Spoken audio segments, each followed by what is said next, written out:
Shalom.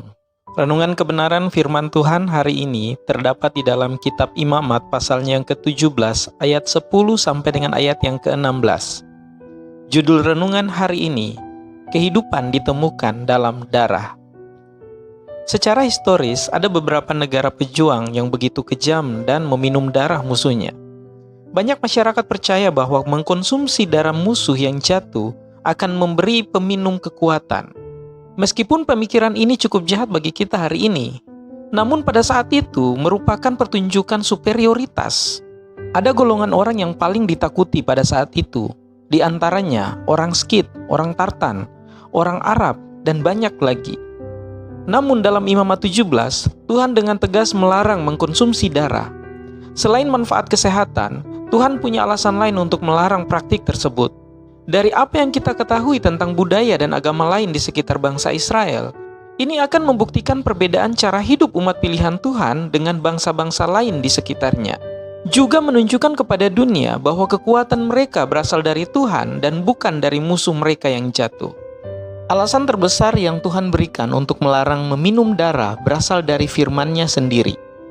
Imamat 17 ayat 11 mengatakan, "Karena nyawa makhluk itu ada di dalam darahnya, dan aku telah memberikan darah itu kepadamu di atas mezbah untuk mengadakan pendamaian bagi nyawamu, karena darah mengadakan pendamaian dengan perantaraan nyawa." Kejadian 3 ayat 21 memberitahu kita bahwa begitu dosa masuk ke dalam dunia, dan Tuhan Allah membuat pakaian dari kulit binatang untuk manusia dan untuk istrinya itu, lalu mengenakannya kepada mereka. Kita tidak diberi banyak informasi tentang pengorbanan pertama ini, tetapi jelas bahwa seekor binatang memberikan hidupnya agar Adam dan Hawa dapat ditutupi secara jasmani dan secara rohani.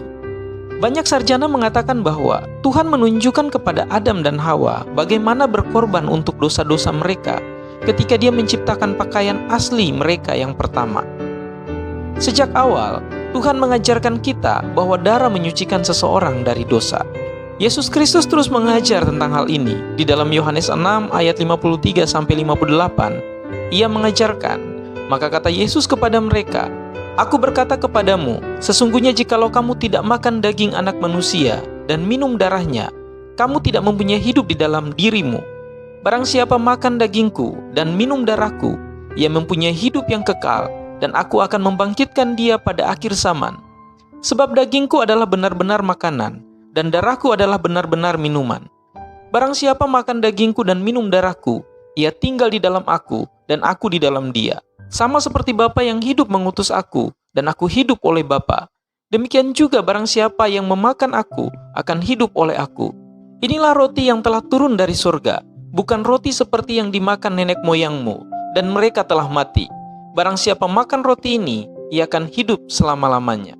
Pernyataan-pernyataan ini bahkan bagi kita untuk hari ini, jika diartikan secara harfiah, cukup mengganggu. Bagi seorang pendengar yang telah diajari sejak kecil bahwa darah itu suci, dan karena itu tidak dapat dikonsumsi, hal itu akan lebih menggemparkan. Namun perkataan Tuhan adalah kunci kehidupan kekal dan pengudusan. Untuk sepenuhnya kita dibersihkan dari dosa kita harus makan dagingnya dan minum darahnya. Pernyataan ini berarti bahwa kita harus percaya bahwa Yesus adalah anak Allah dalam daging. Jika Yesus tidak sepenuhnya manusia, kita tidak dapat disucikan oleh pengorbanannya. Yesus harus lebih dari sekedar manusia seutuhnya. Dia harus menumpahkan darahnya untuk menyucikan kita. Dengan percaya pada pekerjaan salib, kita dikuduskan dari dosa-dosa kita lebih baik daripada pengorbanan hewan apapun yang pernah dicapai. Kita menerima hidup oleh karena darah Kristus yang tercurah. Tuhan memberikan dasar bagi pemahaman kita bahwa darah sangat penting. Ini berisi kehidupan. Tidak hanya kehidupan hewan, tetapi juga bagi kita yang percaya kepada darah Kristus yang tercurah. Jika kita diperintahkan untuk menghormati darah binatang yang ditumpahkan bagi kita, terlebih lagi kita harus menghormati darah Yesus Kristus. Mari kita periksa hati kita untuk melihat apakah kita begitu menghargai darah yang ditumpahkan untuk menyelamatkan jiwa kita. Apakah kita hidup seolah-olah pengorbanan itu penting? Atau apakah kita menghindari tetesan-tetesan darah yang berharga itu dengan gagal memuliakan Tuhan dalam menjalani kehidupan sesudah ditebusnya? Kiranya Tuhan Yesus memberkati kita semua.